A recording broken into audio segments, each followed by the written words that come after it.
HIV बहुत important है, obviously हर MBBS student को इसका क्लियर कॉन्सेप्ट होना चाहिए। ठीक है जी, क्या करता है? एड्स करता है, ये भी हम सबको पता है। किस ग्रुप को बिलोंग करता है? ये RNA वायरस है, और RNA वायरस का ग्रुप रीट्रो वायरसेस जो है ये उनको बिलोंग करता है। ठीक है, ये दो होते हैं इसमें, एक HIV होता है और एक human T cell leukaemia virus होता है। ये T सेल ल्यूकीमिया नहीं करता। ठीक है, human T cell leukaemia virus and HIV are the 2 viruses in this group retroviruses. क्यों कहते हैं इनको रीट्रो वायरसेस? ये तो सबको पता होगा। इनके अंदर एक एंजाइम होता है which is called reverse transcriptase. तो ये रिवर्स ट्रांसक्रिप्टेज क्या करता है कि RNA को फर्स्ट DNA में चेंज कर देता है। ठीक है, इसलिए इनको रीट्रो वायरसेस कहते हैं। ये RNA से DNA में चेंज हो जाता है और फिर आगे अपना प्रोसेस कंटिन्यू करता है। डिप्लॉइड वायरस होता है, इसमें 2 सेट्स ऑफ क्रोमोसोम्स होते हैं। ठीक है जी, चलें जी, अब हम आते हैं जी HIV की तरफ। अब HIV जो है इसमें 8 पेजेस दिए हुए हैं लेविंसन में। ऑब्वियसली अब 8 पेजेस में से तो कुछ भी नहीं इंसान निकाल सकता। क्या क्या पता होना चाहिए? पहले कुछ इसके सर्टन जो वायरल कैरेक्टरिस्टिक्स हैं वो पता होना चाहिए।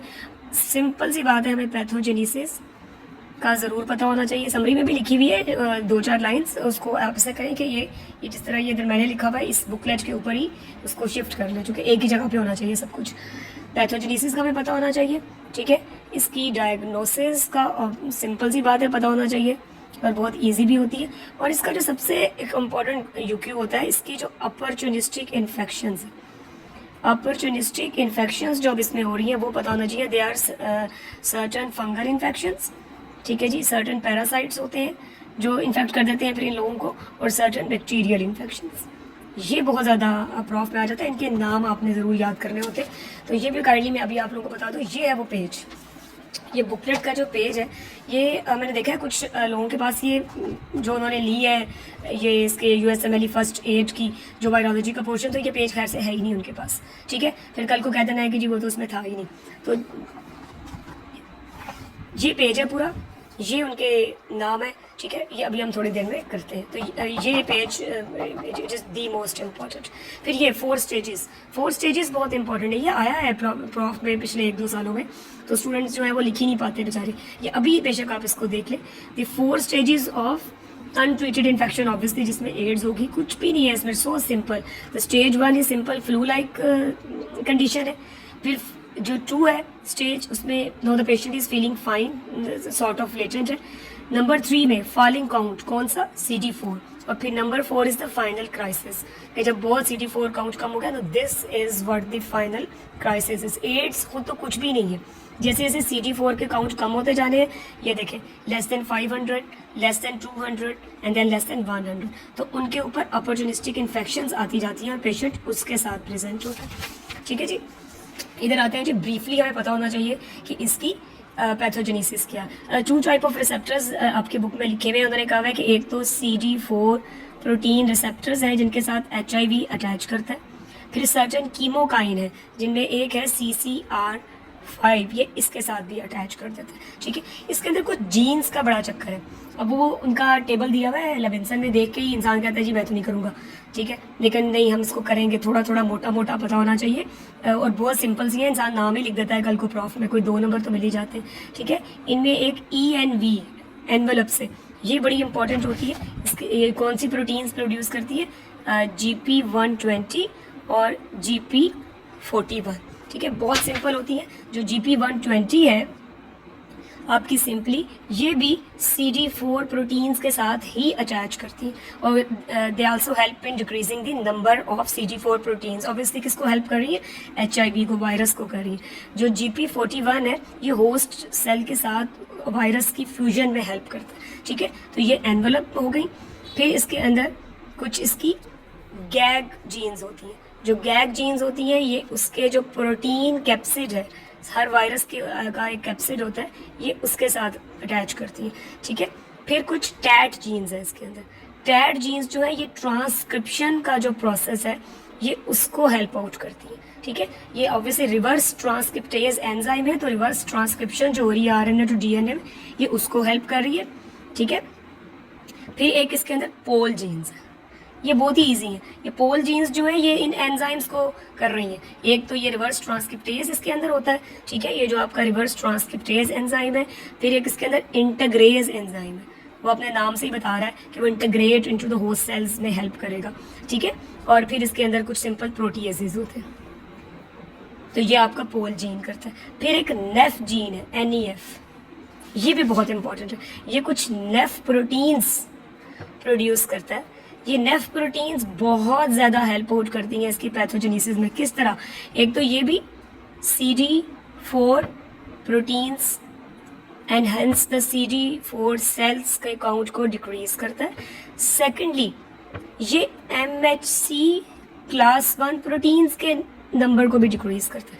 अब इम्यूनिटी ज़रा ज़हन में लाए, MHC क्लास 1 प्रोटीन्स जो है इनके साथ अटैच करते हैं CD8 सेल्स, ठीक है। CD8 सेल्स जो होते हैं साइटोटॉक्सिक T सेल्स, ये मेन डिफेंस मैकेनिज्म है against viruses.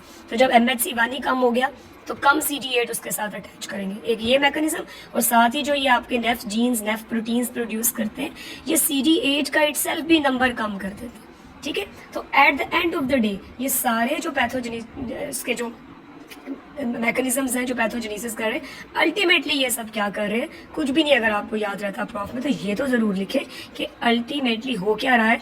The most important pathogenesis point in the HIV is decreasing the CD4 cells, and when the CD4 cells they are less than or equal to 200 cells per cubic millimeter, ये जब हो जाता है तो इसको ads कहते हैं। ये पता होना चाहिए, फिंगर टिप्स पे होना चाहिए सब, ठीक है, कि एड्स बेसिकली है क्या। The CD4 cells when they are less than or equal to 200 cells per cubic millimeter, so it is called AIDS। ये इसकी पैथोजेनेसिस है। इतना कम अज कम प्लीज करने की कोशिश जो है वो हम ज़रूर करेंगे और करना चाहिए भी, ठीक है। डायग्नोसिस बहुत इजी है, इधर अब आपको तसल्ली हो जाएगी, कुछ भी नहीं है इसमें। एलाइजा से स्क्रीनिंग कर लेते हैं, वेस्टर्न ब्लॉट एक टेस्ट होता है, ये बहुत कंफर्मेटरी है, ये एग्जामिनर की आँख किसी को ढूंढ रही होती है पेपर में, ठीक है। फिर आपका वायरल लोड चेक कर लें, ठीक है, PCR कर लें, उससे वायरल लोड का पता चल जाएगा।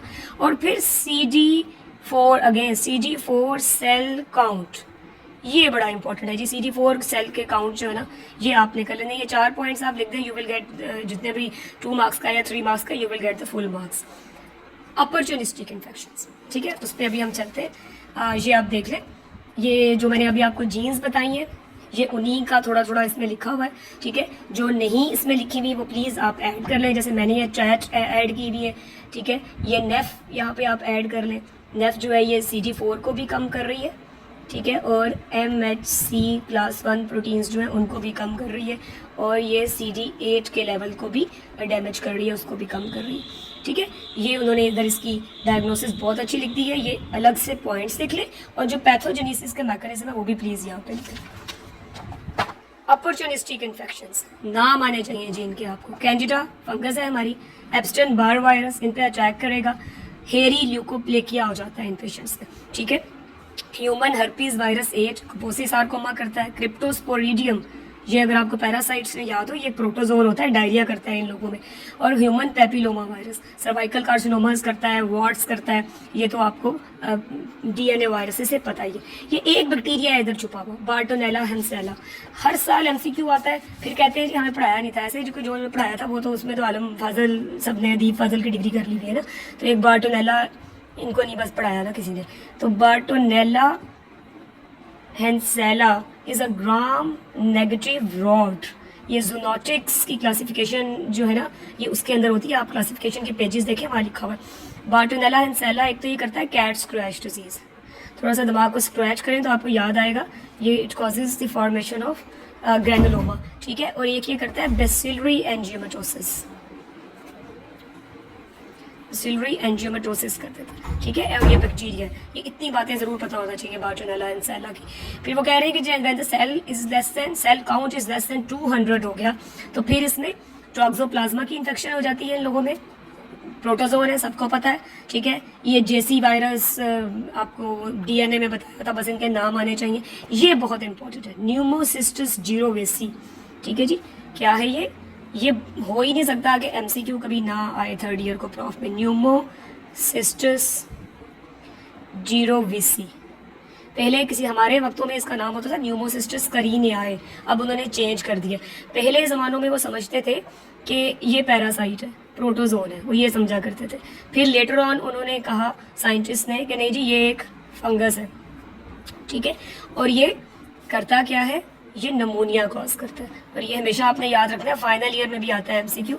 इसका जो नमूनिया होता है उसके एक्सरे की जो स्पेसिफिक अपीयरेंस होती है उसे कहते हैं ग्राउंड ग्लास अपीयरेंस, ठीक है। ये लफ्ज़ होते हैं बस याद कभी मेमोरी में रह जाते हैं तो एमसीक्यूज में देख के फिर याद आ जाते हैं, ठीक है। लेस देन 100 हो जाए तो जी एस्परजिलस, सबको पता है, हमने किया भी था माइकोलॉजी में। क्रिप्टोकोकस नियोफॉर्मस, ये मैंने बनाई भी इधर, याद है, इंडिया इंक मेनिंजाइटिस ने उसके CSF में इंडिया इंक डाले तो ये बडिंग ही सेल हैवीली कैप्सुलेटेड, ठीक है। कैंडिडा की इन्फेक्शन, फिर साइटोमेगैलो वायरस आउलजाइलियन कभी नहीं भूलना, एप्स्टेन बार वायरस की इन्फेक्शंस भी हो जाएगी, फिर histoplasma capsulatum, systemic mycosis, avium intracellular, ये अगर आपको याद हो रनियान क्लासिफिकेशन में एवियम इंट्रासेलुलर की भी इन्फेक्शन हो जाती है, ठीक है। तो इसमें ये मोटे मोटे आपको नाम आने चाहिए प्रॉफ में, ये अपॉर्चुनिस्टिक इन्फेक्शंस में कौन कौन से बैक्टीरिया, दो ही आए ना इसमें, एवियम इंट्रासेलुलर आया है और बार्टोनेला हिंसेला आया है, ठीक है। बाकी कुछ अपॉर्चुनिस्टिक वायरल इन्फेक्शंस है, ह्यूमन हर्पीज है, एप्स्टेन बार, साइटोमेगैलो, ठीक है, JC वायरस, और पैरासाइट जो है वो क्रिप्टोस्पोरिडियम है और आपका टॉक्सोप्लाज्मा है, और फंगाई तो बहुत सारे, आपका कैंडिडा है, क्रिप्टोकोकस है, हिस्टोप्लाज्मा है, स्पर्जिलोसिस है, ठीक है। ये प्लीज़ इतना ज़रूर कर लीजिएगा।